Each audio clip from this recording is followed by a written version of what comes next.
Nous sommes le jeudi 21 octobre 2021 et vous écoutez le 4e épisode de la 3e saison du podcast Faut pas pousser les ISO.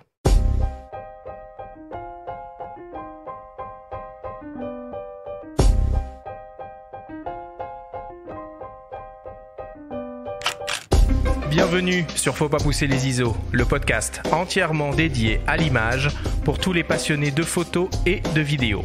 Je suis Arthur Azoulay et cette émission vous est proposée par le magazine Le Monde de la Photo.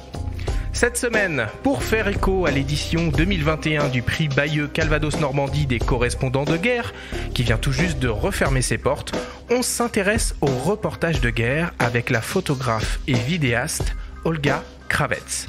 Cette émission vous est présentée par Nikon, partenaire de la 28e édition du prix Bayeux des correspondants de guerre.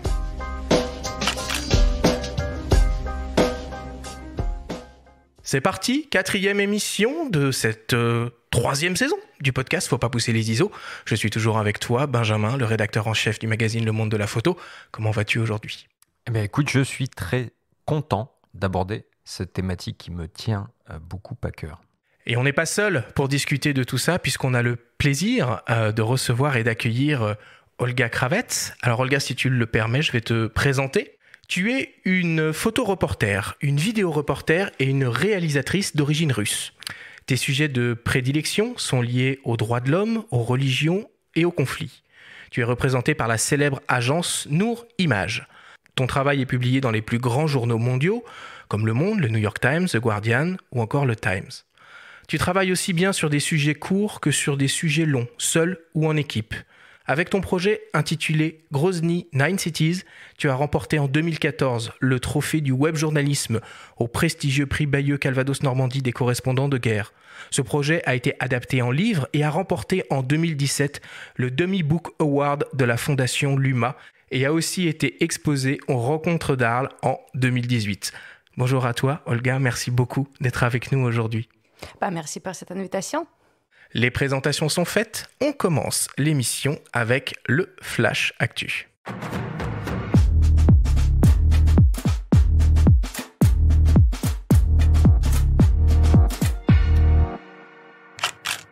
Cette semaine dans le Flash Actu, Sony fait maigrir son 70-200 mm f2.8. Samyang se lance dans les zooms avec un premier 24-70 mm f2.8 et un photographe français remporte le prestigieux Wildlife Photographer of the Year 2021.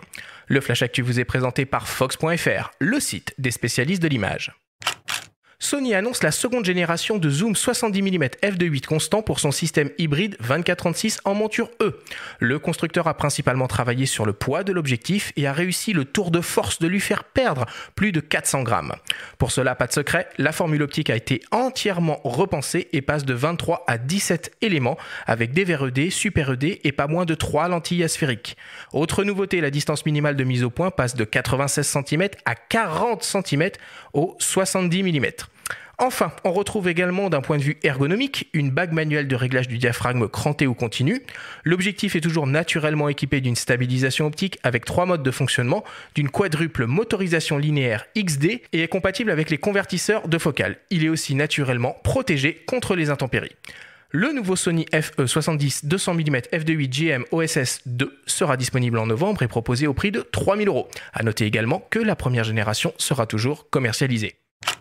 La société sud-coréenne Samyang lance son tout premier zoom à destination des hybrides Sony 24-36 en monture E. Il s'agit d'un transstandard 24-70 mm offrant une ouverture constante de 2.8, conçu aussi bien pour un usage photo que vidéo. Au programme, on retrouve une formule optique composée de 17 éléments répartis en 14 groupes, avec entre autres 2 éléments asphériques. L'objectif intègre une motorisation autofocus pas à pas STM et un diaphragme circulaire à 9 lamelles. Il propose une distance minimale de mise au point de 35 cm, une fonction permettant de régler l'ouverture avec la bague de mise au point manuelle et une protection contre les intempéries. Pour un usage vidéo, on retrouve par exemple une conception par focale qui permet de conserver la mise au point sur un sujet pendant une phase de zooming ou un contrôle linéaire de la mise au point manuelle pour des bascules de points. Le nouveau Samyang AF 24-70 mm f2.8 FE sera disponible en novembre et proposé au prix de 899 €. Et pour finir, le photographe français Laurent Balesta remporte le très prestigieux prix Wildlife Photographer of the Year 2021, organisé par le Musée d'Histoire Naturelle de Londres, avec une photographie sous-marine de mérou en phase de reproduction. Cette compétition est ouverte aux professionnels et aux amateurs. 50 000 photos étaient en compétition et Laurent Balesta a classé 5 de ces images parmi le top 100 des plus belles photos de nature de l'année. Un livre édité par Biotop vient de paraître dans lequel on peut retrouver l'intégralité du palmarès, l'histoire derrière chaque image et les conditions de prise de vue.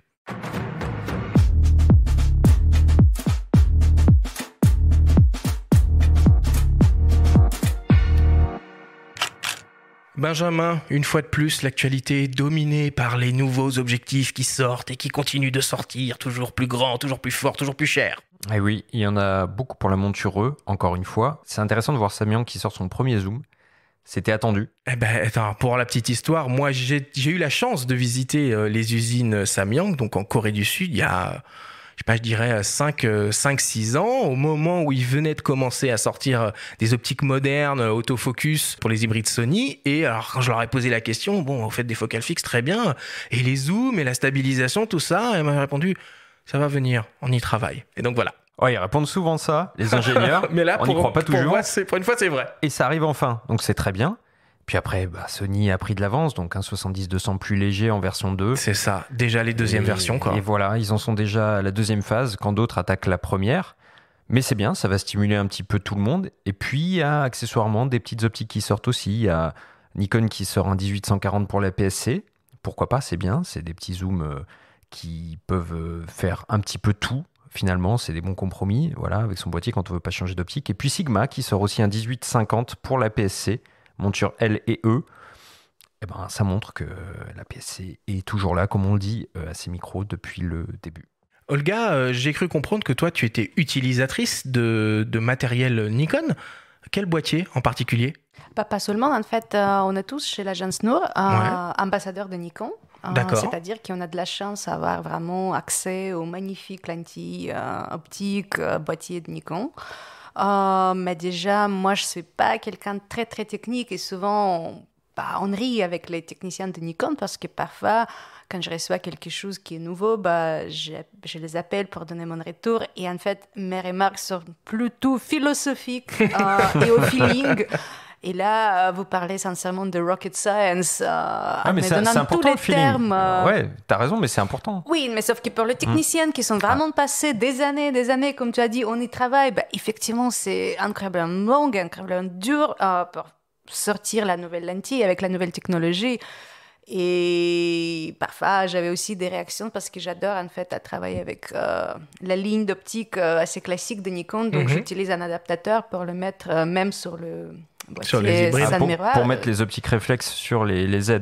Tout à fait, parce que je pense que ça donne vraiment une image incroyable et c'est tout à fait normal parce que en fait, les techniciennes sont passées beaucoup plus de temps pour développer ces lentilles-là qui existent depuis très longtemps. Donc, ça explique aussi pourquoi mon feeling peut-être est vrai.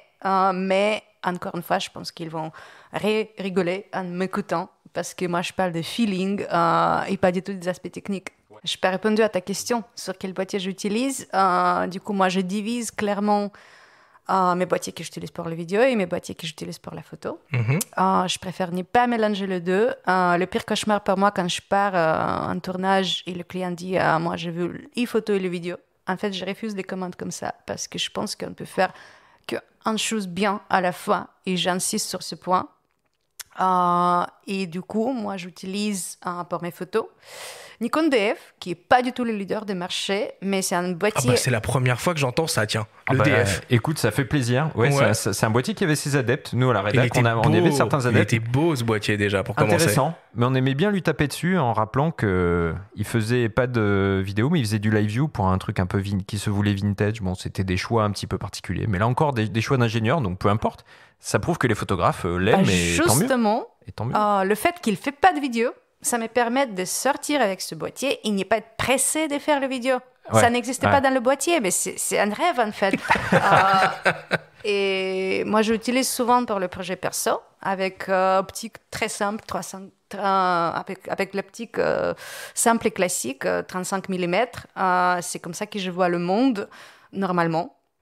Ici, je ne suis pas obligée de ramener avec moi les autres lentilles. Donc, c'est ma optique de préférence. C'est comme ça que je travaille sur un projet perso.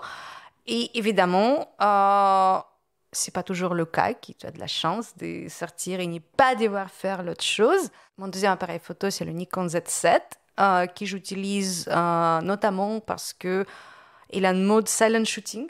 Donc, photographie silencieuse.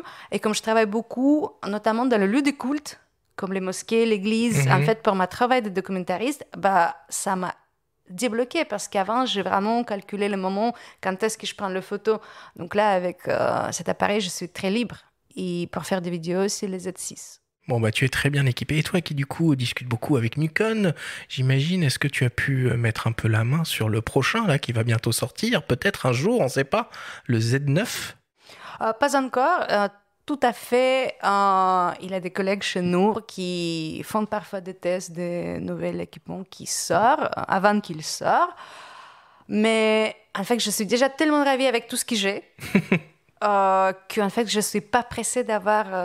je n'ai pas cette excitation. Tiens, cette semaine, la nouvelle modèle sort. Il faut absolument que j'aille.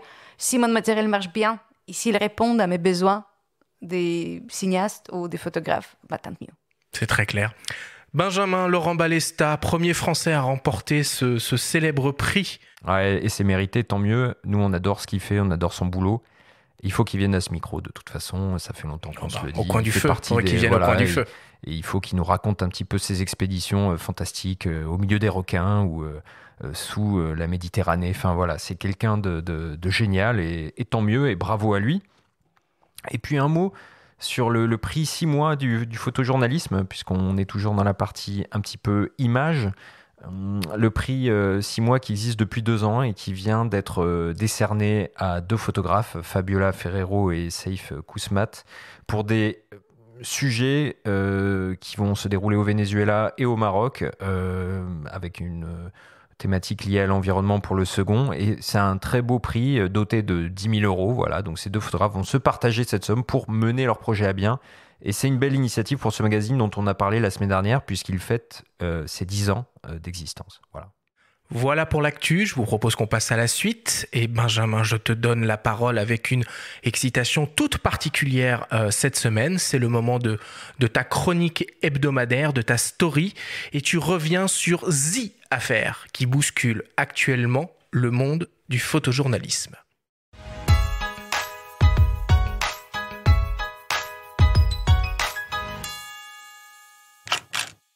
Fake news.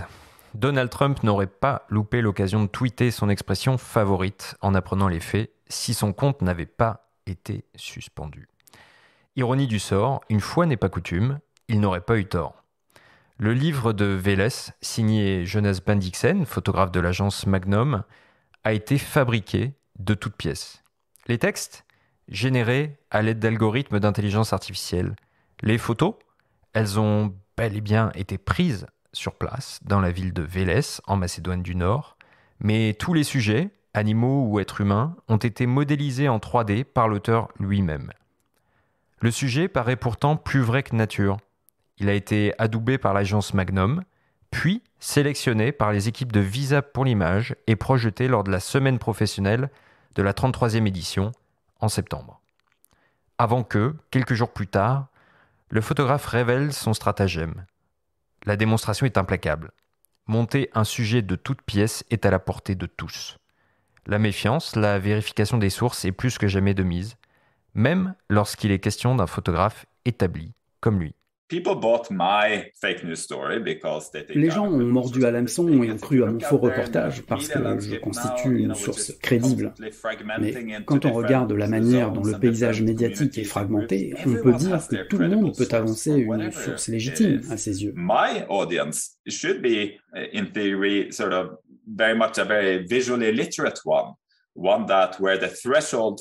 priori, les gens qui me suivent ont une culture de l'image assez poussée.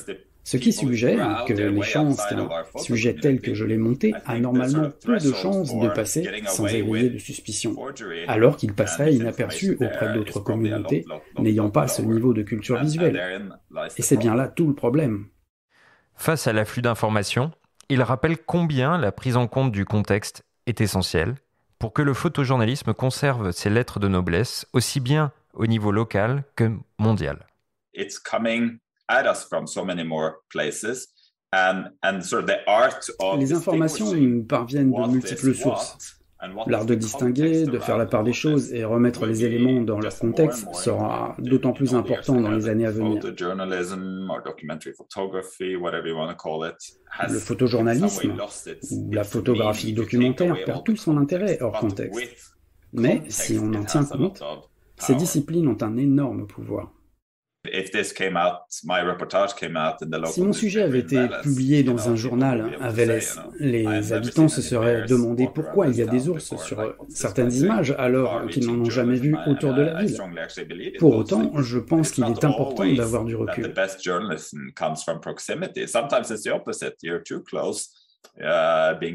Le meilleur journalisme n'est pas toujours synonyme de proximité, c'est même souvent le contraire. Quand on est trop proche de son sujet, parfois, le sens critique peut être altéré. Un point de vue extérieur a un regard plus clairvoyant sur la situation. Il faut trouver un équilibre entre les deux approches. Par la voix d'un communiqué, Jean-François Leroy, le directeur de Visa pour l'image, a exprimé sa stupéfaction et présenté des excuses au public. Il reconnaît aussi, je cite, que l'audace insolente de Jonas Bendixen a, pour le meilleur ou pour le pire, soulever la question à un niveau que nous n'aurions jamais pensé possible. Conscient de l'émoi qu'il a suscité, le photographe insiste sur la nécessité de mener une lutte commune avec les équipes du Festival international du photojournalisme pour défendre la profession. In a funny way, I think me and Jean-François, we have very much a similar agenda, which is to make sure that visual journalism and visual storytelling. Paradoxalement, Jean-François et moi avons les mêmes priorités. Faire en sorte que le photojournalisme et le storytelling en images demeurent légitimes dans les années à venir, quel que soit le paysage médiatique, et puissent être menés en toute intégrité. I somehow have faith that our photographic community should be able to handle this little trick that I played on ourselves. J'ai bon espoir que mes confrères, que la profession va se remettre de ce petit tour que je leur ai joué. Si ce n'est pas le cas, si une telle expérience la démolit comme un château de cartes, alors nous sommes réellement en danger. Soucieux de la portée éducative de Visa pour l'image et de clarifier les intentions de Bendixen, Jean-François Leroy promet un débat à Perpignan l'année prochaine.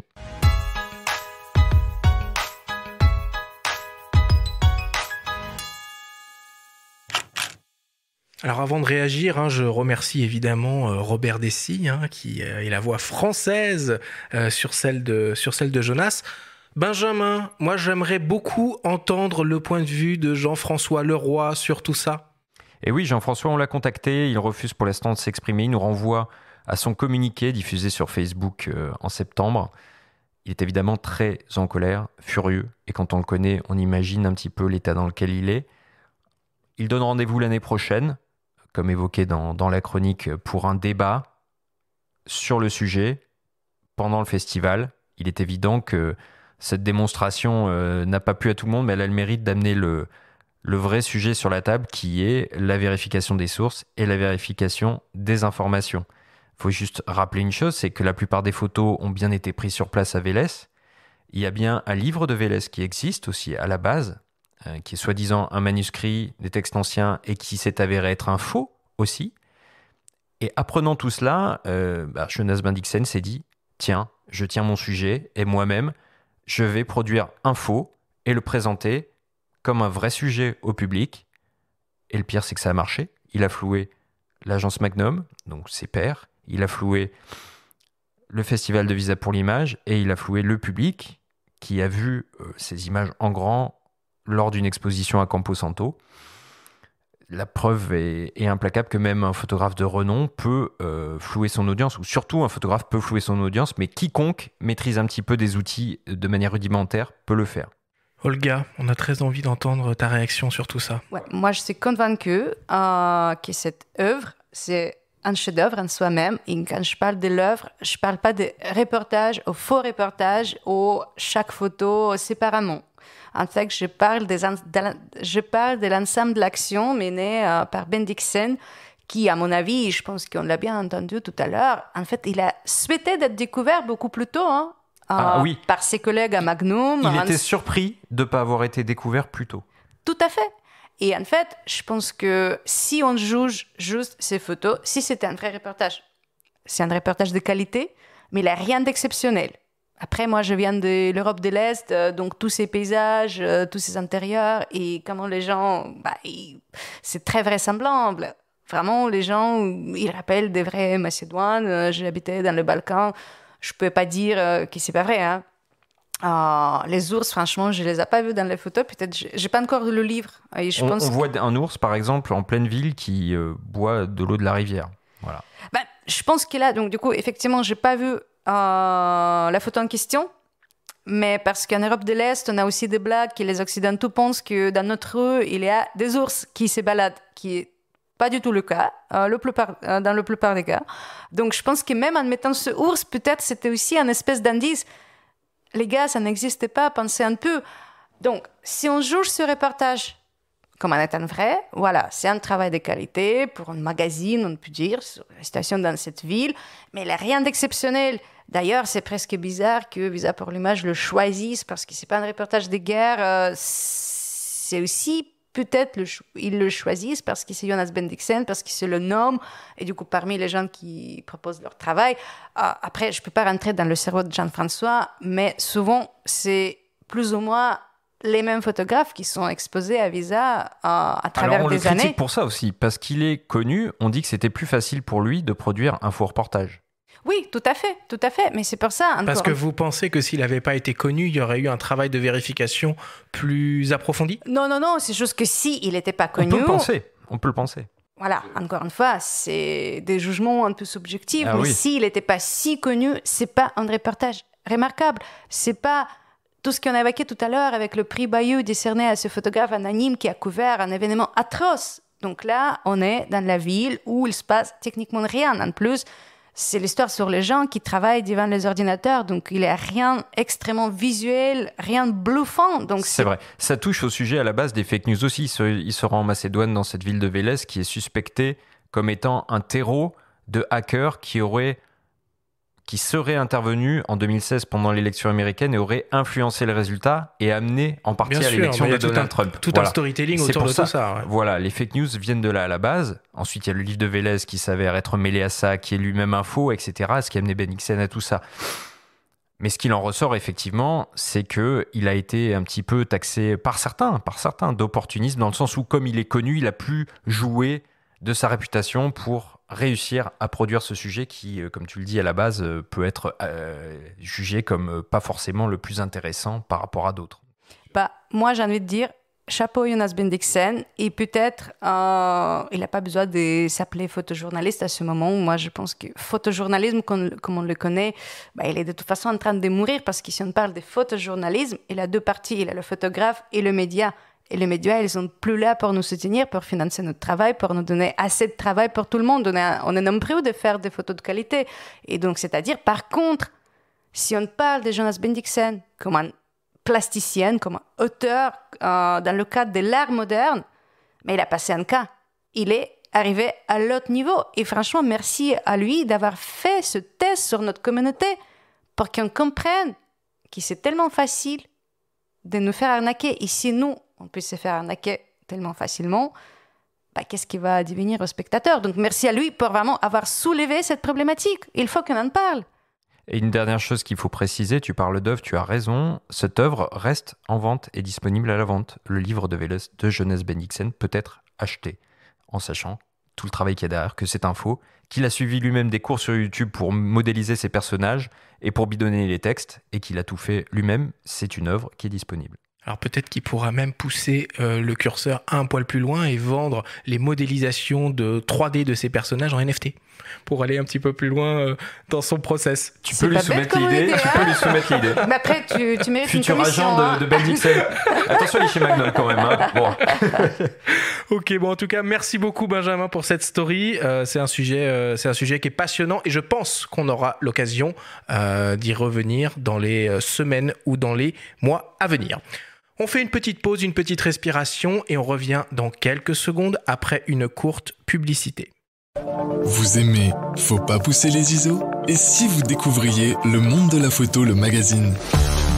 Disponible en kiosque sur tablette et ordinateur ou par abonnement, il est le parfait complément de votre podcast préféré. Tous les mois, retrouvez des actualités, des portfolios, des enquêtes, des reportages, des tests, des conseils pratiques et de prise de vue, des tutoriels pour retoucher vos images, pour devenir un photographe accompli. Infos et modalités d'abonnement disponibles sur lemondedelaPhoto.com. Nous sommes de retour dans Faut pas pousser les ISO avec la photographe et vidéaste Olga Kravets pour parler de reportage de guerre. Alors pour commencer, nous allons essayer de nous interroger sur le métier même de reporter de guerre et son rôle dans la société. En guise d'introduction, je vous propose d'écouter le témoignage de Manoucher Degati, photojournaliste et président de la 28e édition du prix Bayeux des correspondants de guerre. Il nous donne sa vision du rôle de reporter de paix et non de guerre. On l'écoute. On ne fait pas propagande pour guerre. Au contraire, on dénonce les guerres. On va sur le scène des guerres pour dénoncer l'atrocité des guerres. Et surtout, pour moi, enfin, oui, je photographiais même les soldats, les chambres de bataille, mais c'était pas vraiment mon but, ça, parce que mon but, c'est plutôt de photographier les civils, les enfants qui ont morts, les femmes qui ont rien à voir dans le conflit, ils vivent dans des conditions assez difficiles, et voilà. Donc, je crois que c'est pour ça qu'on peut dire on est correspondant de paix, parce que on est contre les guerres, on n'est pas pour, on photographie pas une guerre pour oui. Les autorités, ils ont leurs photographes pour faire propagande pour eux, pour montrer les gloires et pour nous c'est contraire. Nous on montre l'atrocité des guerres. Olga, comment tu pourrais définir le métier de photographe de guerre, si ça a du sens de l'appeler comme ça? Moi, je pense que pour commencer, Manoucher a déjà tout dit. Je suis assez d'accord avec sa conviction qu'il faut photographier justement l'autre côté du conflit, qui témoigne des gens qui se sont trouvés dans le conflit sans forcément vouloir. J'habitais à Sarajevo pour quelques années. Et en fait, mon compagnon, à cette époque-là, était quelqu'un qui était forcé de faire la guerre des côtés bosniaques, qui était tout à fait pacifiste. Et le jour du lendemain, en fait, il fallait choisir le camp. Et pour lui, en fait, mon métier, c'était quelque chose d'absolument inacceptable parce qu'il m'a dit, écoute, toi, tu as choisi d'aller quelque part très loin où c'est pas chez toi, mais tu as envie de savoir qu'est-ce qui se passe. Pour moi, c'est très difficile à comprendre parce que tu n'as jamais vécu l'expérience qui a fait que la guerre débarque chez toi. Et tu dois faire le choix. Donc, je suis quand même assez d'accord avec cette version des civils, on peut dire, forcés de devenir une partie prenante dans le conflit. J'ai commencé mon expérience de reporter de guerre, on peut dire, en couvrant la Tchétchénie, vers la fin de la Deuxième Guerre de la Tchétchénie. Et ça faisait partie de mon pays. Donc, ex-Yougoslavie, ex-URSS, c'est pas du tout la même taille.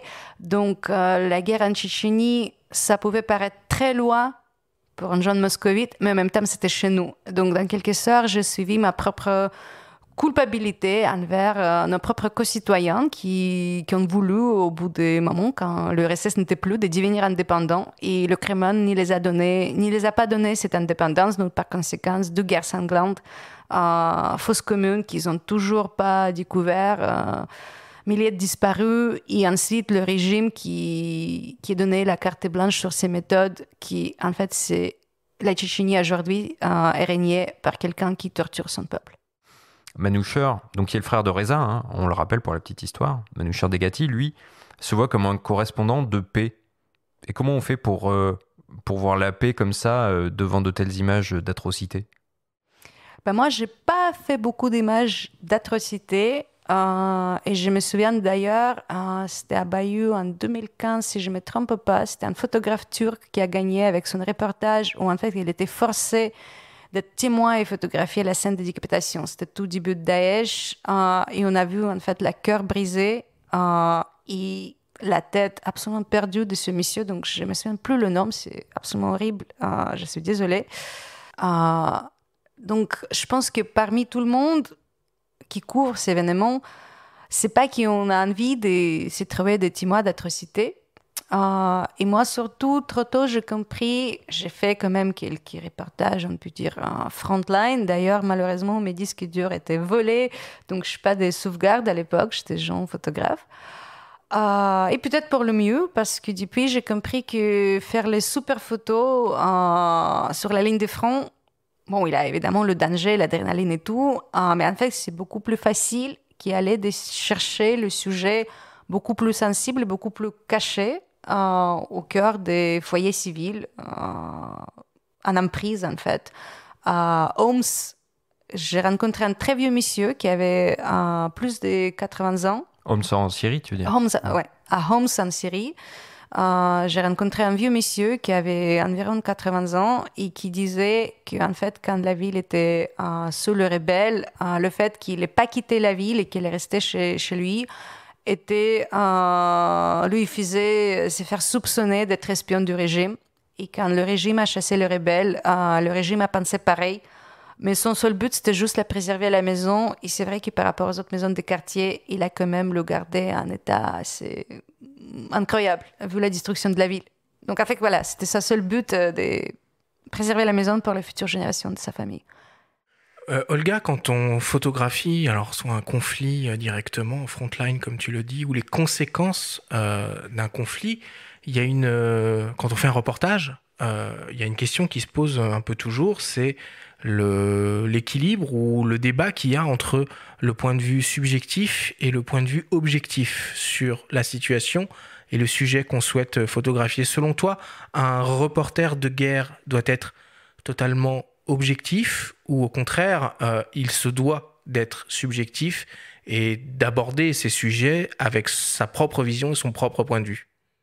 Déjà, je pense que cette objectivité, il me semble qu'elle n'existait pas, hein, parce qu'on apporte toujours, quoi qu'il arrive, dans n'importe quel travail, notre propre vision des choses. On le passe à travers de nous. Et effectivement, oui, j'ai vu plusieurs collègues se questionner, est-ce que, en tant que journaliste, j'aide mon personnage, est-ce que j'aide pas? Pour moi, la question ne se pose pas. Je pense que si on arrive à faire le deux, à faire notre travail et aussi pouvoir faire quelque chose pour améliorer la vie, ceux qu'on couvre, c'est presque un devoir. Après, voilà, moi, j'ai fait partie des journalistes, storytellers. Je ne sais plus quel terme utiliser parce que maintenant, tout est tellement fluide. Et comme je l'ai dit tout à l'heure, le terme photojournaliste, je crois, moyen en ce moment.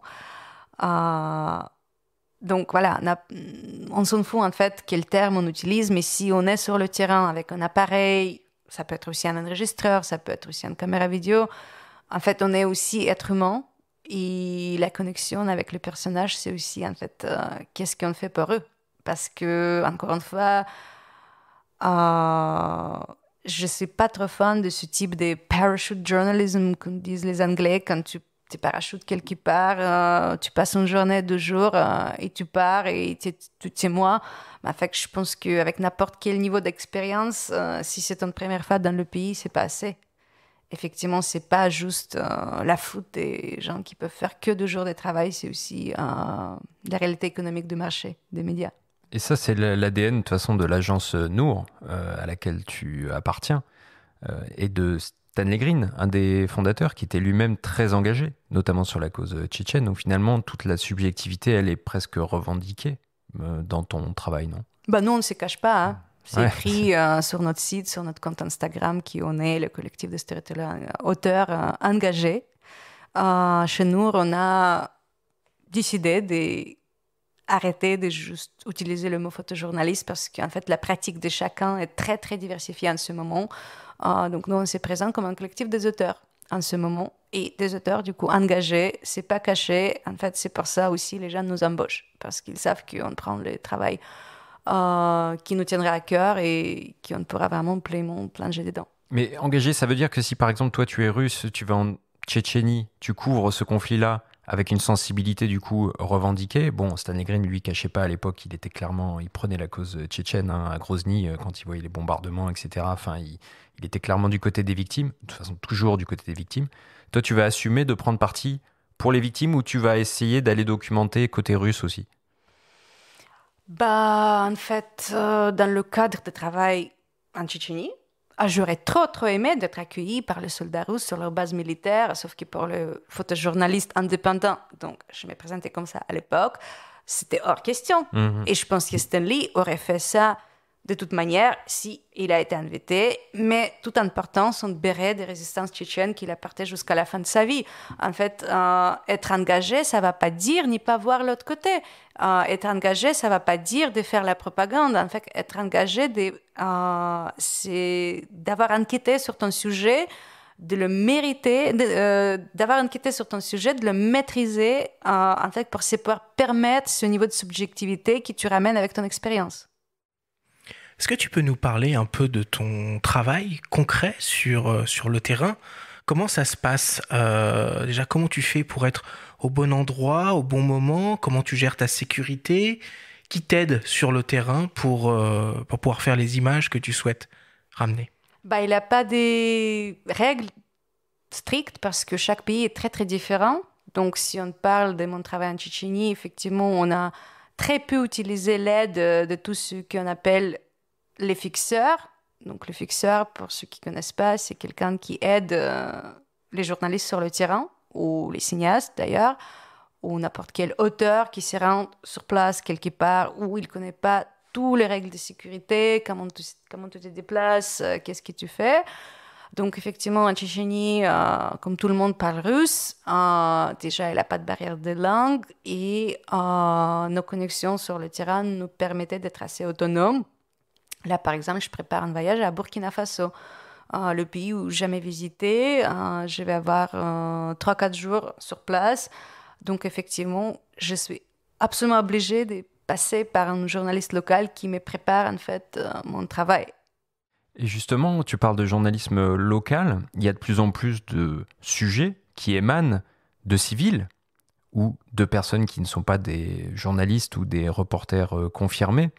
Quel regard, toi, tu portes sur ça ? Là, il y a par exemple un bouquin qui va sortir chez Xavier Barral, qui est fait par Alexis Cordès, qui est un reporter français, qui a recueilli des photos de civils syriens sur à peu près 20 ans, et qui a rédigé des textes à partir de ça, et qui publie leurs témoignages, parce que parfois, finalement, c'est le seul moyen d'accéder à un conflit, comme le lauréat dont on a parlé à Bayeux, qui est un civil ou une civile birmane, qui documente le conflit qui se passe et qui est fermé aux étrangers. Mais comment toi tu vis en tant que professionnel, disons, cette concurrence ou cette source d'information ? Moi, je suis contre cette discrimination. Si le photo est bon, pourquoi on les appelle amateurs ? Pourquoi on les appelle civils ? C'est une question de source, en fait, plus que de bon, pas bon, je pense, le débat. Mais je pense que le débat est important. Moi, je suis contre cette discrimination. Entre les auteurs confirmés et pas confirmés. Ça m'est aussi arrivé beaucoup de ne pas être confirmé. Par exemple, je suis toujours pas confirmée, et je ne le cache pas, de réaliser une série prime time pour Arte. Donc, je connais très très bien ce que c'est d'être confirmée. Je connais très très bien comment être juste une fixeuse pour les médias étrangers en Russie, et qui, en fait, tu ramènes l'histoire, mais tu n'as pas ta place dans le journal. J'ai envie de dire aussi, j'ai eu beaucoup de gens qui m'ont soutenu, et même un reporter de Sunday Times Magazine qui a partagé sa signature avec moi. À l'époque, j'avais 19 ans. Mais en fait, il avait tellement apprécié le fait que je l'ai aidé sur le terrain, sur une histoire assez horrible, que voilà, lui, il était un soutien incroyable pour quelqu'un qui démarre, qui a dit, en fait, reportage additionnel par Olga Kravets. C'est très rare, et je pense qu'on doit le respect aux ces reporters locaux, ou en fait, auteurs, je ne sais plus comment on les appelait, parce que voilà, ça peut être aussi les vidéastes, ça peut être le témoin. C'est intéressant, depuis le début, tu répètes plusieurs fois, je ne sais plus comment appeler, storyteller, photojournaliste, tu refuses le terme maintenant. En fait, finalement, on a l'impression que tout est un petit peu brouillé, quoi. Il y a des témoins, et voilà, peu importe, il faut témoigner, quoi. Comme je dis, voilà, c'est assez fluide. Nous, chez nous, on a choisi le mot auteur, mais les autres peuvent bien choisir d'autres autres choses. Après, auteur, ça peut aussi dire plein de choses, parce que dans mon CV, j'écris photographe et cinéaste documentaire, parce que pour moi, c'est toujours quand même important que les gens comprennent un peu dans quel domaine je suis auteur, sinon, comment je vais chercher le travail.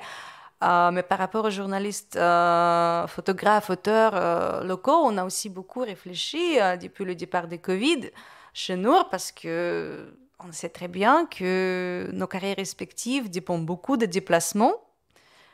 Et même s'il y a aussi ce souci qu'on ne peut pas nous déplacer autant qu'on a fait avant, on est aussi très ravis que le fait qu'on n'est pas disponible pour des voyages, ça ouvre les portes pour certains gens qui le méritent. Mais par contre, les clients choisissent nous parce qu'on est confirmés.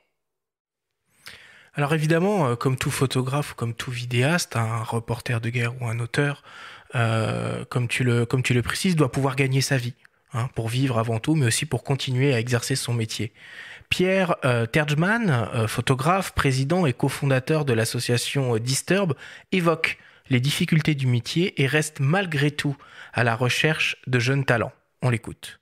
Après, il y a une réalité du métier qui a changé et clairement, il faut savoir être plus souple, savoir faire des choses différemment, on va pas se mentir, c'est compliqué, c'est un métier qui est compliqué, qui est devenu compliqué et qui va encore se compliquer parce que tout le monde est photographe et tout ça, mais là, il y avait des bons regards et puis des jeunes motivés et qui savent déjà qu'ils vont pas être forcément dans une dynamique de vivre que grâce à la presse, mais qui savent faire autre chose à côté. À notre niveau, c'est différent. On n'a plus cette problématique de trouver du taf dans la photo. Aujourd'hui, on cherche des clients, on cherche des partenaires, des sponsors. On est plus comme des entrepreneurs, entre guillemets. Bien que tu sois, à partir du moment où tu deviens photojournaliste et t'es freelance, t'es aussi entrepreneur, parce qu'il faut que tu trouves finalement des clients pour remplir un carnet de commandes. Donc, c'est un peu le même principe, mais nous on est dans une autre démarche. Par contre, on fait bosser et on cherche plein de jeunes photographes. Donc. Olga, du coup, est-ce que tu peux nous parler un peu du modèle économique dans lequel tu évolues, et peut-être pour commencer, quel est le rôle de l'agence dans ton travail, en l'occurrence Nour? Je pense que d'abord, l'agence, c'est le soutien. Il y a quelqu'un qui est derrière toi. Donc, dans notre cas, c'est notre bureau à Amsterdam qui s'occupe aussi de toutes les tâches quotidiennes. Donc, c'est pas tout le temps que c'est eux qui nous trouvent les projets. Donc, ça va des deux côtés. Parfois, les gens viennent directement à moi et je leur dis, en fait, c'est l'agence qui s'occupe de toute la logistique. Donc, si vous avez envie de travailler avec moi, voici le contact de la personne en charge de la production. Parfois, c'est les projets qui sont générés par l'agence et notamment c'est les projets collectifs. Donc, par exemple, en 2019, juste avant le Covid, on a fait un projet commun contre l'islamophobie en Europe.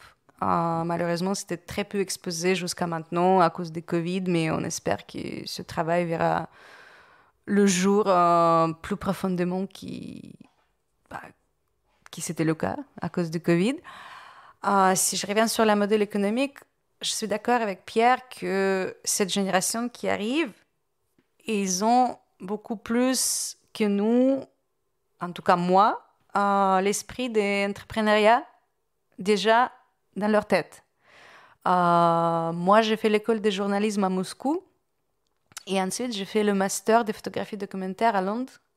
Et dans le master, la question des modèles économiques était presque pas du tout évoquée.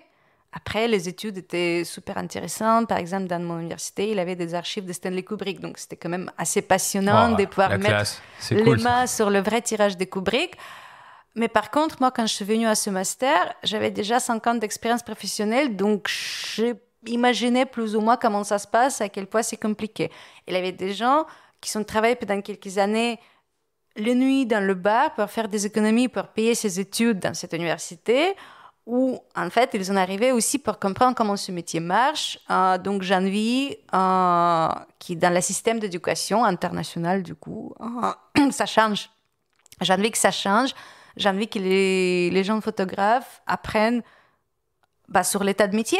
Parce que je pense que c'est très injuste de juste balancer des super photographes dans la nature sans leur donner des moyens, en fait, de s'adapter au marché qui change en permanence. Mais tu dis qu'ils sont plus sensibles à ces questions-là, tu les sens plus près, enfin, ils sont conscients que c'est dur aujourd'hui et que c'est pas les médias, tu le disais tout à l'heure, qui vont rémunérer désormais les photographes. En tout cas, les jeunes photographes que j'ai rencontrés à Bayeux dans le même cadre que Pierre, dans le cadre des portfolio reviews organisés dans le festival, J'ai posé cette question à chacun. Quand j'ai vu leur âge et j'ai vu qu'ils démarrent à peine, pour moi, en fait, c'est hyper important à savoir est-ce qu'ils se sentent prêts, est-ce qu'ils ont la connaissance des marchés, des problématiques.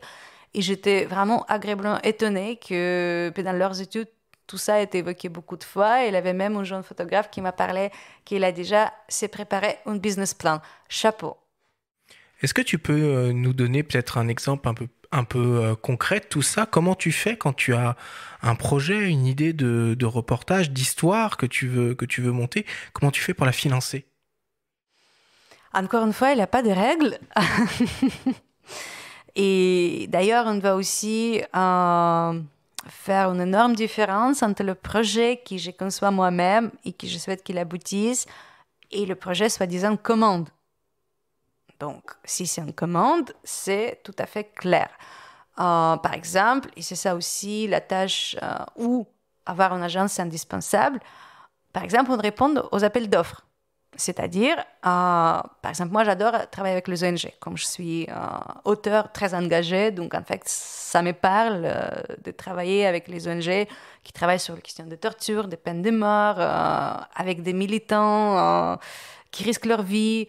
Donc tout ça, on peut dire ça fait partie de mon domaine d'expérience. Donc par exemple, quand l'agence, au moins, on voit qu'il y a un appel d'offres par un ONG qui veut un court-métrage sur une cause ou sur un personnage, on répond. Ok.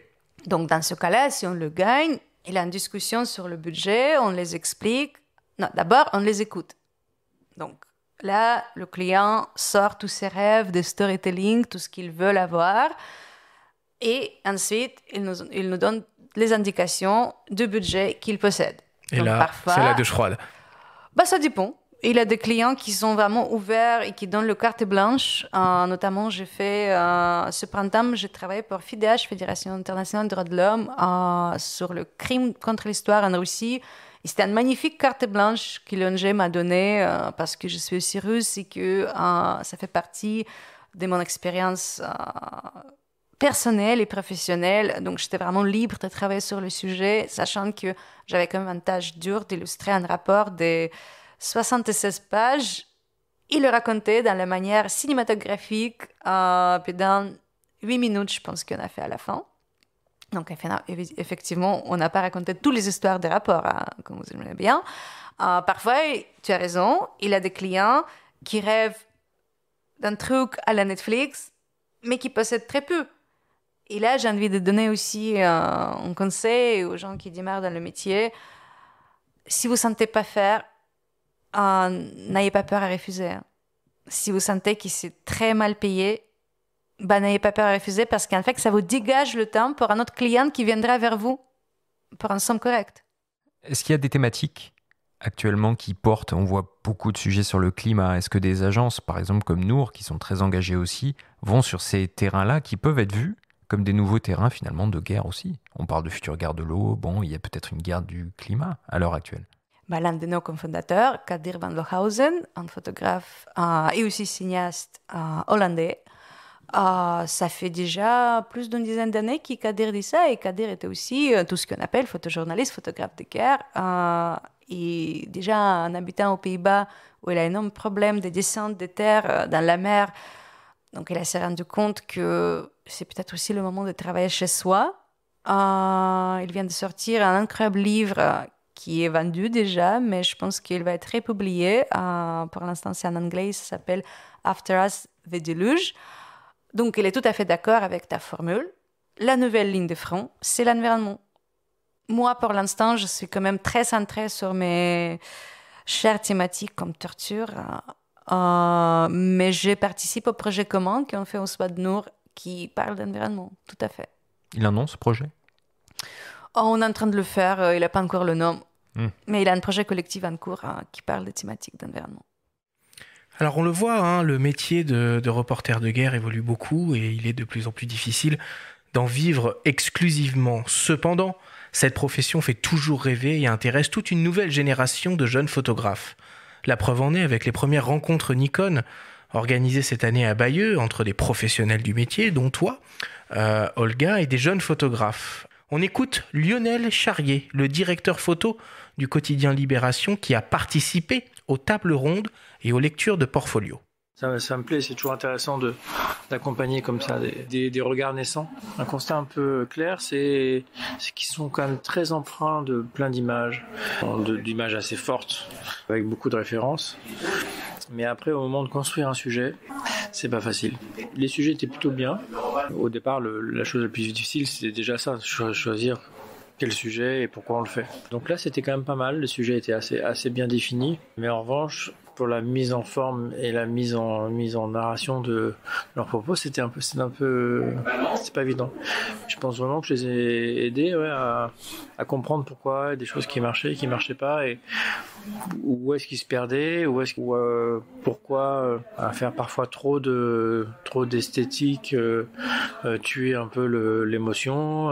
C'est une genèse de construction de reportage. Mais on sent l'envie, on sent un vrai respect pour ce métier.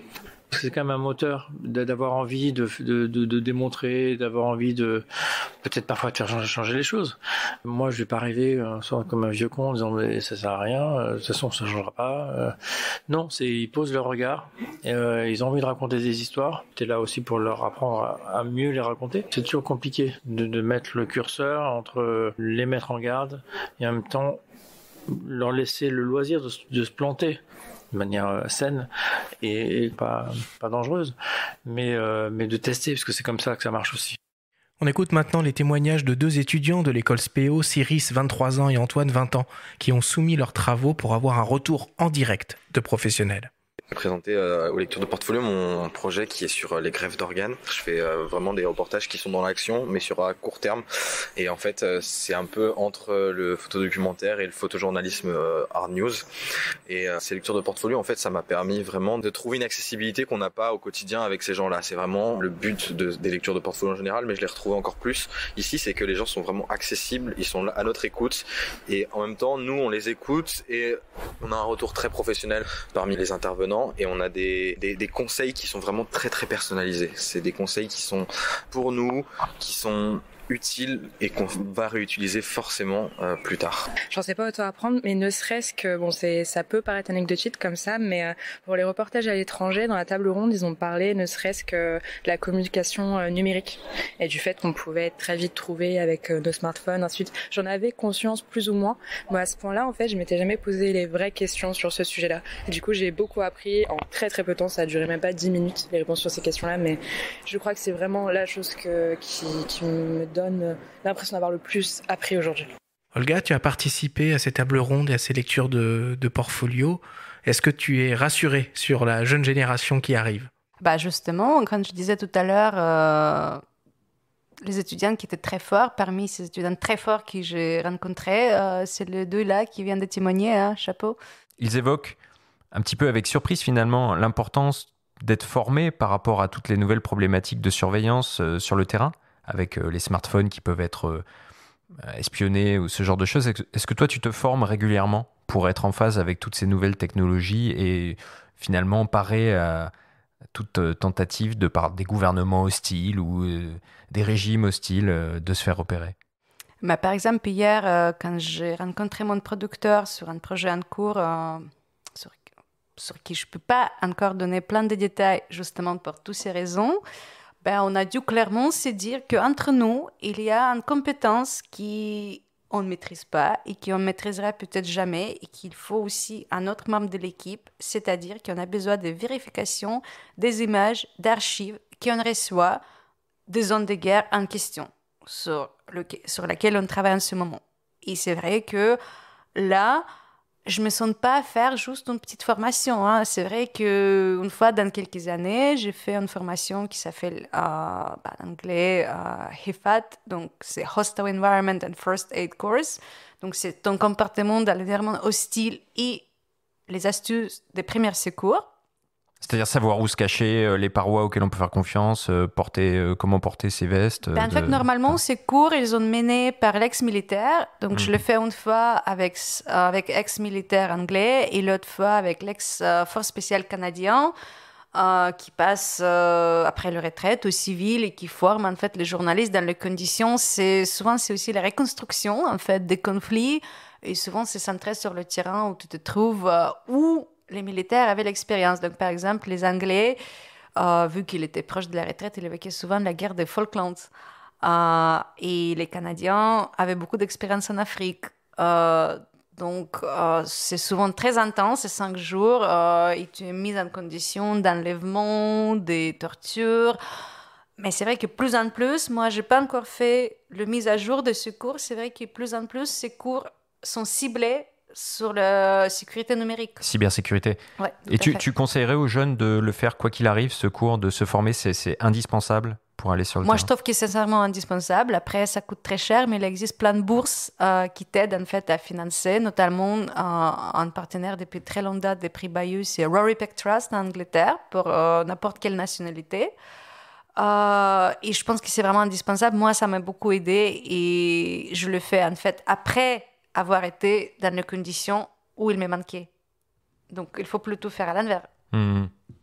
Quel conseil tu pourrais donner à des jeunes photographes ou des jeunes vidéastes dans la construction de leur sujet? Comment on fait pour construire un sujet? Est-ce que tu peux nous parler, par exemple, des différentes phases qui ont abouti au projet Nine Cities que tu as fait? Bah oui, on revient à la question que je n'ai pas répondu quand tu m'as posé la question comment je finance mes projets, parce que je pense que ça va ensemble. Le processus et le financement. Donc, j'en profite pour mélanger les deux ensemble. Grozny ou les autres projets, moi, je crois profondément que le projet documentaire, c'est comme un bon vin, ça nécessite de temps. D'ailleurs, en ce moment, je travaille sur un livre sur les convertis russes à l'islam. Donc, mon propos par rapport au vin, c'est peut-être pas tout à fait légitime, mais je me permets aussi cette liberté parce que ce projet-là, ça m'a pris aussi plus ou moins 5 ans et on espère que le livre sortira l'année prochaine. Mais on ne peut pas toujours être sûr. Après Covid, moi, je préfère dire Inch'Allah, sincèrement. Juste un livre ou tu vas faire plusieurs médias autour de ça, enfin plusieurs supports autour du même projet? Dans ce cas-là, ça sera précisément un livre parce qu'à travers le chemin, j'ai compris que l'histoire qui raconte ces gens-là sont beaucoup plus intéressantes que leurs portraits. Et si tu fais juste les interviews, ça ne sera pas très intéressant de suivre les interviews. Mais par contre, ils vivent déjà dans l'exil, donc la plupart de leur histoire, ils ont dans le passé. Donc, si on revient encore à la question, je propose aux gens qui démarrent un projet en long cours de bien définir le support. Et en fait, si vous maîtrisez plusieurs médiums comme moi, le photo, le texte, le vidéo, pensez bien parce qu'il y a des projets qui peuvent être multiplateformes, mais il y a des projets qui peuvent être juste une chose très spécifique. Donc c'est pour ça, en fait, j'ai décidé que pour mon livre, enfin, c'est pas un livre photo, c'est un livre avec des photos, mais c'est le livre qui raconte les histoires. Il y a plein de textes, et la majorité, c'est le texte. Dans le cas de Grozny, en fait, la matière était très riche. On a filmé, on a photographié. Et d'ailleurs, le projet n'était pas adapté en livre, comme tu as dit dans l'intro. Le projet était toujours conçu comme un livre depuis le départ, sauf qu'en fait, ta réflexion est tout à fait normale, parce que pour arriver à financer un livre, il nous fallait passer par toutes ces étapes. Et c'est-à-dire qu'à l'époque, c'était beaucoup plus facile pour nous, par les moyens très, très différents, le crowdfunding, le travail presque bénévole de notre producteur à l'époque, en fait, pouvoir faire cette web documentaire qui nous a permis, en fait, de rentrer déjà dans la campagne d'engagement, parce que quand tu gagnes un prix comme prix Bayeux, ça ouvre aussi des portes, en fait, de parler de la problématique. Mais ça nous a aussi permis, on a pris l'argent de prix Bayeux, on est allé chercher Cameron Herman, une magnifique boîte de graphistes aux Pays-Bas qui ont déjà travaillé avec plusieurs photographes. On a dit, voici, on a cette enveloppe, qu'est-ce qu'on peut faire? Donc, et on a travaillé sur le maquette de livre qui a du coup gagné le prix à Arles des maquettes de livres de Book Dummy Award. Et ensuite, avec ce prix, on a publié le livre. Ok. Donc, c'est-à-dire que le projet s'est construit un peu comme un Lego. Mm-hmm. Donc, j'espère que ça répond à la fois à la question des financements, à la fois de conception. Mais si je peux cristalliser les conseils, donc voilà. Alors, il y a une question qu'on n'a pas encore vraiment abordée tous ensemble, et elle est toute simple, cette question, c'est quoi une bonne photo de guerre? Pour nous aider à y répondre, je vous propose que l'on appelle Dimitri Beck, le directeur de la photographie de Polka. On y va.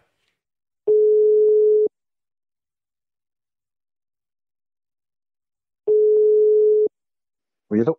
Bonjour Dimitri, c'est Arthur pour le podcast Faut pas pousser les ISO. Comment ça va ? Bien, merci. Bonjour Arthur. Parfait. Merci d'être avec nous. Donc je suis avec Olga Kravets et Benjamin Favier autour de la table. On parle du reportage de guerre et on en est arrivé au moment où on se demande ce que c'est une bonne photographie de guerre. Et on aimerait avoir beaucoup ton point de vue sur le sujet. Ce que c'est une bonne photographie de guerre, eh bien, c'est pas un absolu. C'est déjà une photographie qui nous informe, qu'on remarque, qu'on va prendre le temps de regarder. Parce qu'on parle de guerre, on parle d'un sujet sérieux. On parle pas d'un sujet frivole, léger, où on a besoin de se distraire et on cherche juste la beauté dans les arts. Là, la guerre, c'est sérieux et on peut pas se tromper. Donc, choisir une photo est déjà une responsabilité de la part du photographe, ensuite de l'éditeur qui décide de publier cette photographie.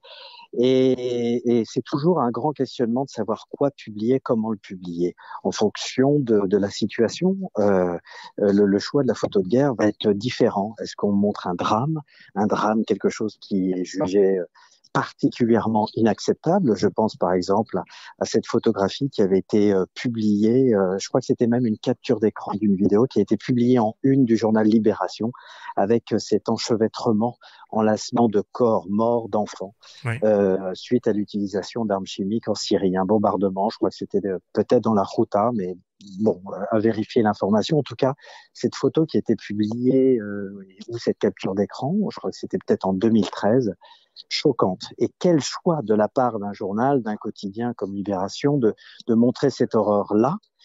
C'est une responsabilité parce qu'on la met face au public et c'est vendu en kiosque devant tout le monde, enfin au vu et au dessus de tout le monde.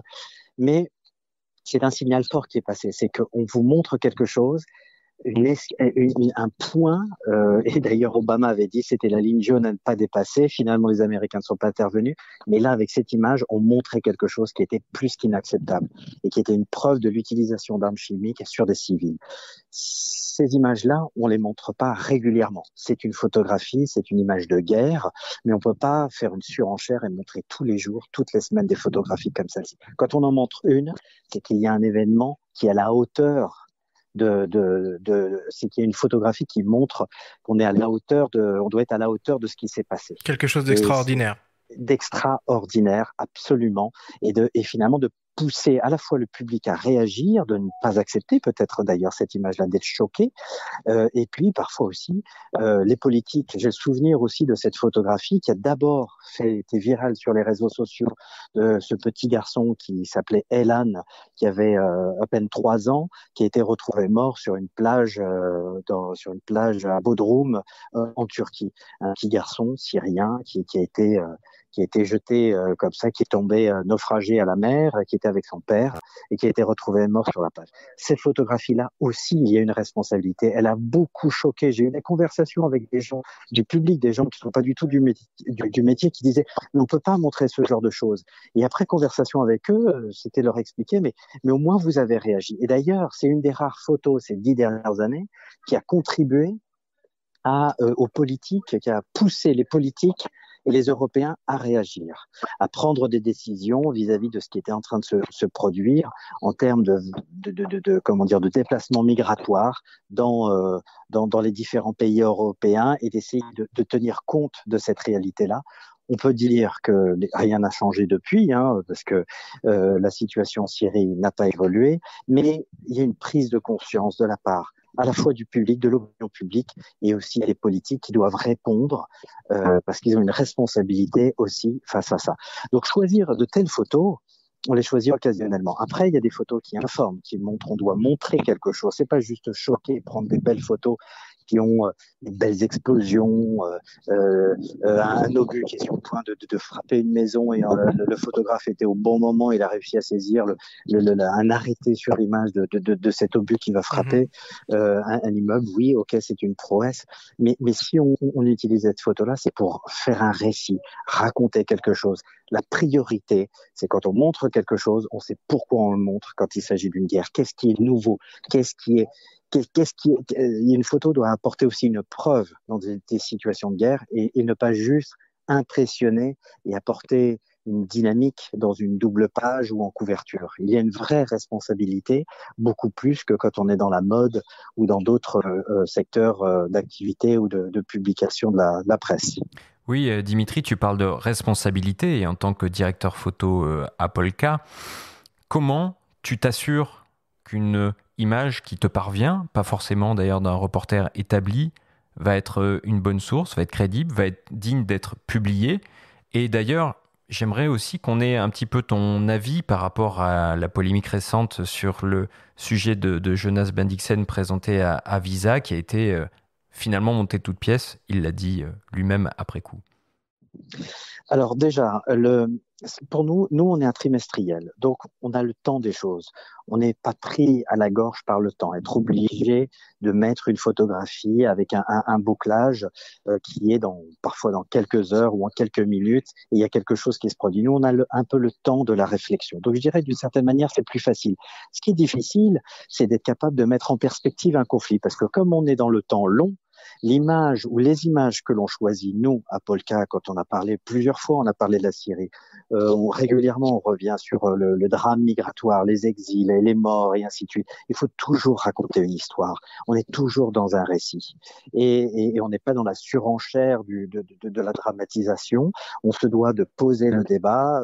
Nous, du fait de notre périodicité, on doit être capable de raconter, d'emmener notre lecteur dans une histoire pour qu'il puisse rentrer en profondeur dans ce qui est en train de se passer, de comprendre les tenants et les aboutissants et de dépasser l'image choc. Si image choc il y a, on n'est pas obligé de la mettre d'ailleurs plein pot, en pleine page. Ça, c'est plus le rôle de médias, je dirais, rapide. À un moment donné, on réagit rapidement. Nous, on est dans le temps du récit. Oui, tout à fait. Et tu as quand même cette responsabilité, même sur du temps long et en trimestriel, tu as quand même toujours ce travail, cette assurance nécessaire de vérification de source et de véracité de l'info et de la photo. Eh bien, je vais amener un élément qui est important, qui va m'amener à la réponse à ta deuxième question, qui est le travail de Jonas Bendixen, c'est de dire à qui on a affaire, qui nous envoie ces photographies-là. Tous les récits de reportages de guerre que nous avons publiés, ce sont que des gens que l'on connaît, directement ou indirectement, avec lesquels on a, je dirais, une garantie et une certitude de la source, de la personne qu'on a en face, et qu'on n'a jamais pris des photos publiées sans savoir à qui on avait affaire. Chez nous, je dirais le credo, c'est chaque photo a son histoire. Dans chaque photo a son histoire, on fait le récit d'une image, comme son nom l'indique. Eh bien, on contacte le photographe. On sait de quoi on parle et on s'adresse à un photographe identifié. Et si d'aventure il ne peut pas nous parler, ce qui peut arriver, on a la garantie derrière qu'il y a une agence qui, elle, est capable de nous assurer la véracité des informations et la source de l'image. Mais généralement, nous, tous les récits que nous avons pu faire, ce sont des photographes avec lesquels on a travaillé directement afin de recueillir leurs récits. On a vu leurs reportages complets, on les connaît, on les rencontre, ou tout au moins on est régulièrement en contact avec eux, ou grâce à d'autres journalistes de terrain qui ont couvert ces terrains-là, et ils sont capables de nous dire quels photographes ils sont et de nous garantir de la fiabilité de ces sources d'informations visuelles et de ces reporters. Ça, c'est fondamental. Oui, et là, Bendixen Magnum, il n'y avait pas plus fiable sur le papier. Exactement. Mais je dirais, il n'y a rien de plus facile de tromper les gens en qui on a confiance. Je veux dire, où est la prouesse?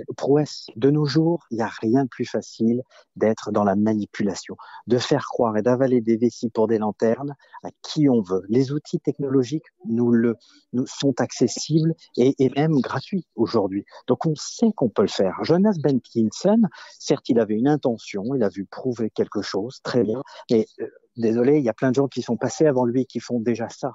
Donc, il aurait certainement pas passé, je dirais, d'une certaine manière, un peu les fourches codines, ou tout au moins les modes de vérification habituels avec d'autres personnes. Après, que ça tombe sur le festival Visa pour l'image, franchement, en quoi il y a un succès, une prouesse. Ça prouve quoi? Ce n'est pas un journal Festival pour l'image, certes, c'est le grand festival international du photojournalisme. Mais il n'y a pas une armée de picture editors, ils n'ont pas tous les outils pour vérifier s'il y a eu des images trafiquées, comme des agences de news peuvent le faire, en particulier chez AP, ils ont les logiciels qui sont là pour voir, décrypter, analyser les images qui viennent, qui leur sont envoyées de zones de guerre où ils ne peuvent pas aller, et donc ils font appel à des photographes qui sont des stringers, qu'ils ne connaissent pas toujours directement, qu'ils n'ont pas toujours pu directement rencontrer. Ça a été le cas beaucoup en Syrie. Donc là, oui, ils peuvent passer au filtre quand il y a des doutes et des choses qui semblent un peu bizarres. Ces images à travers le filtre de vérification à travers ces logiciels. Là, eh bien, il est arrivé avec un récit bien ficelé. Donc il vient d'une grande agence, il est connu. Il n'est pas connu pour avoir trafiqué ces images dans le passé. Eh bien, il s'est lancé dans un projet qui est d'une toute autre nature. Pourquoi pas? Mais dans ce cas-là, moi, j'aurais aimé, à la fin de la projection, eh bien, de dire patatras, tout ce que vous avez vu, eh ben, c'était du flan. Ce n'était pas vrai. Et là, il aurait fait son travail. Là, à la rigueur, ça aurait été pertinent. Mais il aurait dû associer Jean-François Leroy et toute leur équipe et les gens de Visa pour l'image à cette, à cette démarche-là. Parce que dans la salle, lors de la projection, 2500 personnes étaient présentes. Combien savent que se souviennent et in fine reçu l'information ou ont lu l'information que tout ce qu'ils ont pu voir à Visa pour l'image était trafiqué. Il n'y a que ceux qui suivent l'actualité du photojournalisme, de notre métier, qui vont lire des papiers publiés dans quelques journaux en France, mais à l'étranger, personne, très peu de gens. Donc, à quoi bon? Donc, ils vont repartir avec de fausses informations et à aucun moment, on leur a dit que tout ça était faux. Il y avait un réalisateur de documentaire qui s'appelle William Carell, qui a fait un documentaire qui était qui s'est amusé à reprendre plein d'interviews vraies de différents interlocuteurs, dont parmi les plus grands responsables politiques, que ce soit américains en particulier, et j'en passais des meilleurs. Donc, quand je dis des responsables, des présidents pas de la République, pardon, des présidents des États-Unis et ainsi de suite, les plus proches conseillers, des ministres de la Défense, Rumsfeld et ainsi de suite, de faire croire que tout ça était une fichtre plaisanterie d'avoir marché sur la Lune. Eh bien, à la fin, on le présente comme ça. C'est-à-dire qu'on est capable de vous montrer qu'on peut vous embobiner. Donc, attention, vous, lecteurs, nous, spectateurs, d'être toujours attentifs aux faux semblants, de garder un œil critique et de garder une certaine liberté de jugement et de questionner la source et d'apprendre à recouper les informations et d'être seul. On est tous seuls face à nos réseaux sociaux aujourd'hui. Et s'il n'y a pas quelqu'un qui est là pour nous dire attention, oulala, là il y a un fake news et ainsi de suite, ce qui se produit sur les réseaux sociaux, eh bien vous pouvez voir des images, vous pensez qu'elles sont prises en tant que telles. Moi récemment, j'ai vu une photo, une image qui était à un moment donné virale sur les réseaux sociaux à propos de l'Afghanistan. C'était un petit garçon en pleurs devant son père, soi-disant, il était sur le point d'être pendu par un taliban. Cette photo-là n'est pas une photo qui date de 2021 du tout. Elle était vendue comme ça, présentée comme ça. C'est une photo qui datait de 2018 et apparemment c'était un marchand qui était endetté et qui était c'était une tentative de suicide. Et donc ce monsieur était en train d'être sauvé apparemment. Certes, c'était peut-être son enfant qui était à ses côtés, mais en attendant, cette photo ne date pas d'aujourd'hui et ce ne sont pas des talibans qui étaient en train de pendre cette personnalité-là. Reuters a fait un papier sur cette reprenant tout le contexte de cette photographie, de bien préciser l'origine de cette photo et ainsi de suite. Heureusement, mais il y a des gens et des milliers de gens, je pense, qui ont vu cette photographie sur les réseaux sociaux sans savoir que cette photo, en fait, est détournée de son sens. Elle existe bien, c'est une photo réelle, une situation réelle, mais la légende est mauvaise. Merci beaucoup Dimitri d'avoir partagé tout ça avec nous. On sait que tu es en plein bouclage du prochain numéro du magazine. On te dérange pas plus longtemps et on te souhaite bon courage. Merci beaucoup. Merci à vous. À bientôt. À bientôt. Pour finir, moi ce que j'aimerais, c'est vous partager une exposition qui se tient actuellement et jusqu'au 11 novembre prochain dans le Nord-Pas-de-Calais, à Notre-Dame-de-Lorette, et plus précisément au Mémorial 14-18. Alors cette exposition s'intitule « Derrière les images, photographier la guerre » et elle met en lumière le travail des photographes de guerre et fait un pont entre des images d'archives, donc de la Première Guerre mondiale, et celles de conflits plus récents prises par le photographe Édouard Elias. On a rencontré Mathilde Bernardet, l'une des commissaires de l'exposition, qui nous présente ce beau projet. On l'écoute.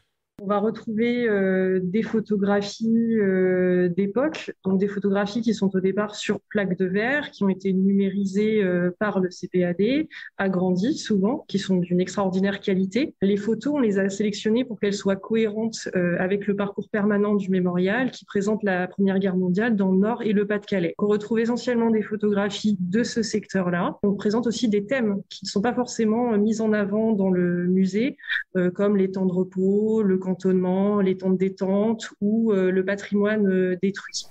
En complément de ces photographies, on va pouvoir voir aussi un certain nombre d'objets, des appareils photo, des plaques de verre qui étaient utilisées par les opérateurs de l'époque, et puis également des livrets, des fascicules qui étaient diffusés et qui contenaient les photos prises par les opérateurs de la SPCA pendant la Première Guerre mondiale.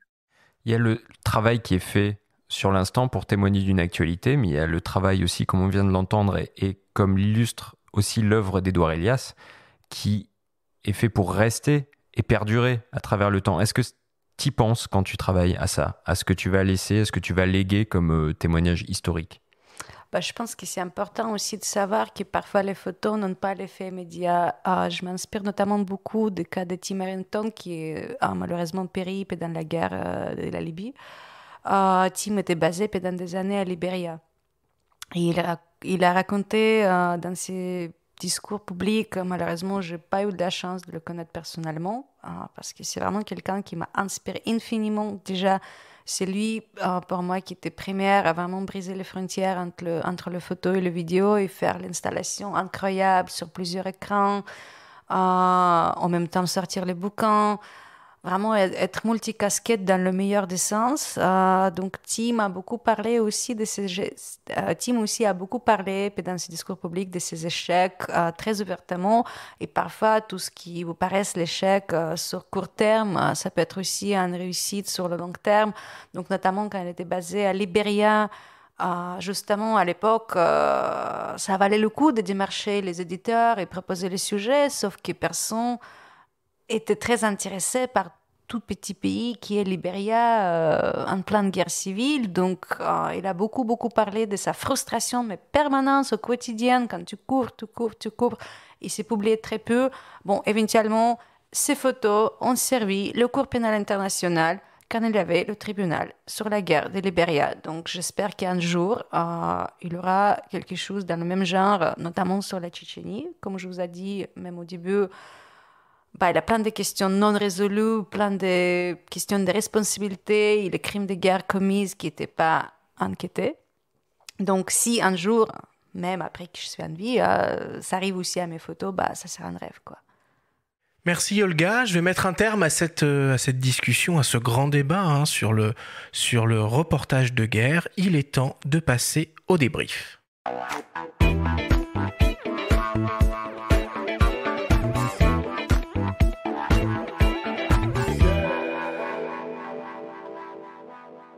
Nous sommes toujours avec la photographe Olga Kravets pour parler reportage de guerre. Olga, si on devait essayer de résumer et de synthétiser tout ce qu'on s'est dit pendant cette émission, qu'est-ce qu'on dirait? Peut-être j'ai envie de donner les conseils aux jeunes photographes ou auteurs multicasquettes qui débarquent dans le métier, et je leur souhaite plein de courage parce que les termes sont flous, on ne sait pas comment s'appeler, tout change tout le temps, les règles de sécurité sur le terrain aussi. Donc, si je summarise dans quelques conseils, franchement, la sécurité, c'est primordial. N'acceptez jamais le type de commande. Si tu te trouves en Syrie, appelle-moi. Les éditeurs adorent dire ça. Il ne faut pas prendre ça comme quelque chose qui n'est pas entre guillemets. Il ne faut pas prendre le billet d'avion sans avoir s'est formé et s'est préparé, faire ses recherches. Choisissez les moyens de storytelling, le médium qui vous convient le mieux. avec lesquelles vous êtes à l'aise, mais aussi prenez en compte que parfois certaines histoires ne se racontent pas en photo. Et parfois, il faut juste passer par le texte ou encore se lancer à faire le film. Franchement, c'est l'histoire qui décide et pas vous. Hein. Après, il faut être préparé et maîtriser plusieurs médiums. Et d'ailleurs, on n'écrit pas pareil quand on fait de la vidéo et de la photo. Ou même quand d'ailleurs on fait un texte, on fait du son, il y a différentes manières d'écrire. Toi, tu écris au tout début ou tu écris une fois que tu sais quel médium tu vas utiliser? Moi, je suis obligée d'écrire au tout début parce que pour avoir le financement, parfois, tu dois filer des dossiers qui font le trentaine de pages. Hein. Donc, j'écris en russe, en français ou en anglais. Évidemment, je me fais relire parce que ni français ni l'anglais sont ma langue natale et il n'y a pas beaucoup de bourses à postuler en russe. Et le russe, j'ai presque oublié, comme ça fait un moment que j'habite pas là-bas. C'est-à-dire le russe professionnel pour pouvoir postuler pour le dossier. Donc, en fait, malheureusement, tout commence par écrire. Ici, en fait, si vous ne savez pas écrire ou vous n'avez pas une personne qui peut vous aider, là, vous êtes vraiment en panne. Donc, il faut d'abord résoudre cette idée. Donc, si vous voulez vous financer, pas par le travaux corporate, pas par la photographie de mariage, et sachant que par les médias, vous n'allez pas probablement gagner tous vos revenus. Je connais personne, en fait, en ce moment, qui arrive à faire que avec la presse. Donc, préparez-vous qu'il faut d'abord savoir écrire avant de prendre les photos vidéo pour pouvoir financer votre travail et vos projets personnels. Alors, je reviens sur quelques sujets qu'on a abordés pendant cette émission avec des questions très précises. Olga, est-ce qu'un reporter de guerre se doit d'avoir un point de vue neutre sur le conflit qu'il documente ou photographie? Je pense qu'on peut tenter. Je pense qu'on doit toujours couvrir tous les côtés des conflits possibles. Je dis tous les côtés parce que parfois il y a 5 côtés dans le conflit multiethnique. Mais par contre, on arrive toujours, avec notre point de vue, avec notre expérience de vie, avec nos engagements à nous. Donc, je trouve que c'est inutile à dire qu'on peut être objectif à 100%. Selon toi, qu'est-ce qu'il faut et qu'est-ce qu'il ne faut pas montrer dans un reportage de guerre? Je pense que c'est la question très ouverte et je pense que Dimitri a bien fait le synthèse sur le sujet. Les photos dont il a parlé, ça me fait penser aussi à la fille au napalm, le célèbre photo de la guerre de Vietnam. Mais en fait, si on pense d'aujourd'hui, cette photo est à peine publiable parce que c'est une fille nue. Et on la voit partout, la photo de Nick Hutt, oui, qui montre cette jeune fille en train de courir. Cette photo est devenue un symbole. Ah, c'est un symbole, oui. C'est un symbole d'une époque et d'une guerre. Une photo qui a permis pour le peuple américain de savoir ce qui se passait au Vietnam. À l'époque, c'était une autre époque, on ne savait pas. Et c'est d'ailleurs aussi la guerre du Vietnam qui a vraiment changé le rapport entre le public et le média et le rapport entre l'armée et les journalistes. Parce qu'ils ont compris qu'en fait, on est capable de montrer des choses qu'ils n'ont vraiment pas envie que le public voit. Mais la question est plus large parce que maintenant, quand on voit les photos d'Alan Kurdi, en fait, Alan Kurdi, on le voit de dos sur la plage. La fille de Napalm, elle court vers nous totalement nue. Et je pense que si aujourd'hui la jeune photographe fait une photo comme ça, peut-être elle ne va même pas l'envoyer au journal. Et pour moi, ça reste une question ouverte. En fait, comment on protège nos sujets et comment en fait, on donne les infos. Et je n'ai pas de réponse claire de vous donner parce que l'époque change et on doit toujours... Je pense que Dimitri a très bien dit qu'on doit toujours décider qu'est-ce qui est plus important, l'impact qu'une photo peut avoir ou en fait, est-ce qu'on peut vraiment faire du mal à quelqu'un qu'on a photographié. Oui, si on combine tes propos avec ceux de Dimitri et avec l'épisode de Ben Dixon, il faut toujours rappeler que le contexte est essentiel. C'est-à-dire qu'il y a l'image, mais il faut aussi souvent rappeler et préciser dans quel contexte elle a été prise pour pas aussi tromper la personne qui la regarde, quoi. Sans doute, même en ce moment, je travaille avec un photographe russe, Andrei Bezlepkin, qui vous connaissez pas parce que c'est quelqu'un qui est très timide, qui a bossé pendant 7 ans sur un sujet incroyable. C'est la reconstruction des guerres, des conflits modernes par ex-soldats russes qui n'arrivent pas à décrocher. Donc, en fait, il est venu me chercher parce que lui, il n'est pas correspondant de guerre, il n'a pas cette expérience. Il a fait un faux correspondant de guerre dans une reconstruction des conflits. Et du coup, maintenant, ça fait des mois qu'on se parle, que je fais l'editing pour son livre, mais à quel point les gens sont ultra importants parce que maintenant je connais son travail, mais sans le contexte très précis sur chaque image, parfois le risque d'arnaquer le public ou être arnaqué soi-même, il est énorme. En fait, la légende, à la limite, c'est plus important que la photo. Olga, dernière question. Est-ce que le métier de reporter de guerre a encore de l'avenir pour un jeune photographe? Si on ne sort pas des paradigmes que pour faire ce métier, il faut de médias, c'est tout à fait possible. On a fêté 40 ans de l'ASCAM, la Société des auteurs, il n'y a pas très longtemps. Et en fait, sur scène avec nous, les correspondants des guerres, aux producteurs radio, aux auteurs qui sont venus raconter leurs histoires, il y avait un YouTuber de 26 ans qui a plongé au cœur des cartels au Mexique pour sa chaîne YouTube, qui allait suivre l'armée française au Mali. C'est juste, encore une fois, il faut bien choisir les dénominations. Ça reste tout à fait faisable. Merci beaucoup, Olga, pour toutes ces explications.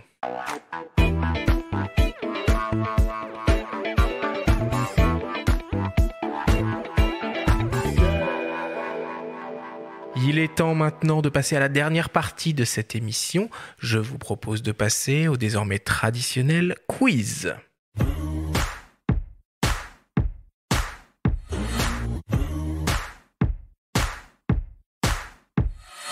Le principe du quiz est très simple. Nous avons reçu des questions de la part de nos auditeurs qui nous ont posées via notre compte Instagram en lien ou non avec le sujet de l'émission.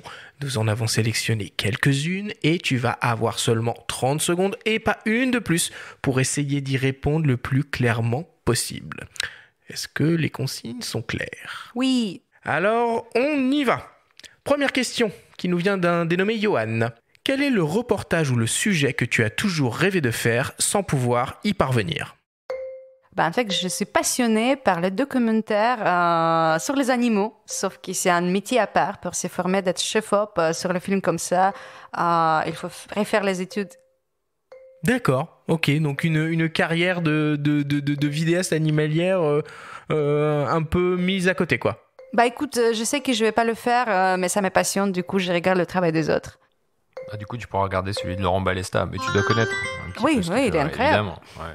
Deuxième question qui nous vient d'Alexandre. Alexandre se demande, est-ce qu'on peut faire ce métier en indépendant ou est-ce qu'il faut absolument être rattaché à une agence? Moi, j'étais pas toujours chez une agence. Et avant nous, j'avais quand même, on peut dire, les relations open avec une autre agente. C'est une Russe qui s'appelle Anna Zakria qui fait toujours le consultant pour les autres photographes. Mais du coup, c'est faisable. Mais avec l'agence, c'est beaucoup mieux. Très clair. Merci beaucoup pour cette réponse. On attend la fin du chrono. Beaucoup moins de 30 secondes, hein? Ah oui, tu maîtrises l'exercice. Hier, j'ai fait le test, du coup. Je suis obligée. Troisième et dernière question qui nous vient de Vincent. Vincent se demande si être une femme sur le terrain, c'est plutôt un avantage ou un inconvénient. Moi, je pense que c'est plutôt un avantage parce qu'il y a des endroits où vous pouvez jamais rentrer en tant qu'homme. Par contre, pour certains contextes culturels et religieux, le fait que vous êtes une femme, mais que vous êtes quand même se déplacer, donc ça mérite un respect et les gens te donnent un accès. C'est plutôt cool. Parfait. Merci beaucoup pour toutes tes réponses. J'attends quand même la fin du chrono. Et à ce moment-là, je te dis merci pour l'émission, c'est ça? Pas encore. Tu nous diras en russe d'ailleurs, peut-être. Ouais, ça serait cool.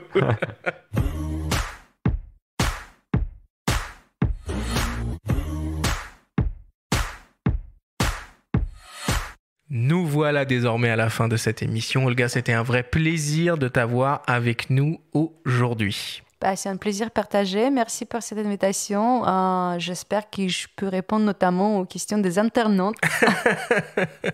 Quelle est ton actualité en ce moment? En ce moment, j'ai un expo chez notre cher Nikon, à Nikon Plaza, à Saint-Germain. C'est avec l'équipe de Nikon qu'on a fait ce choix. Donc, on s'est amusé beaucoup dans le sens que j'ai donné mes photos aux professionnels des images, mais pas forcément aux commissaires d'expo. Donc, c'était une autre expérience. Ils ont choisi autrement. Ils ont choisi les images qui vont aussi parler à quelque sorte de toute la public complètement différente qui viennent chez Nikon pour se renseigner ou acheter du matériel. Donc c'est à Nikon Plaza jusqu'à 30 octobre. Vous êtes le bienvenu. Super, merci beaucoup. Est-ce que je peux te demander une petite faveur ? Est-ce que tu pourrais nous dire en russe, si vous aimez la photo, écoutez, faut pas pousser les ISO. Если вы любите фотографию, слушайте, faut pas pousser les ISO. Ouais, ça claque, on va faire une version russe du podcast. On va exploser YouTube en Russie. Benjamin, quelle est l'actualité du monde de la photo cette semaine ? Eh bien, cette semaine, ça va être le matériel, puisqu'on a notre hors-série de l'année, le guide tant attendu, pour faire les bons choix dans le matériel. Donc voilà, si vous avez écouté Olga, vous pourrez écouter... Si vous avez écouté Olga, vous saurez qu'il y en a aussi bien pour les amateurs de réflexes que d'hybrides. On parle de bagues, on parle de divers objectifs. Donc voilà, on vous donne rendez-vous en kiosque. Et puis on a le numéro courant avec des thématiques un petit peu plus post-production pour tout savoir un petit peu sur les différents types de fichiers qui existent, comment les utiliser, à quel moment. Tout ça, c'est en kiosque. La semaine prochaine, une fois n'est pas coutume, on change de nouveau radicalement de sujet et on va s'intéresser au flou artistique, au bokeh, à la profondeur de champ en photo et en vidéo. Nous aurons le plaisir de recevoir Pascal Martin, maître de conférence et responsable du laboratoire d'optique appliquée à l'École nationale supérieure Louis Lumière. Merci à tous de nous avoir écoutés, prenez soin de vous et à la semaine prochaine.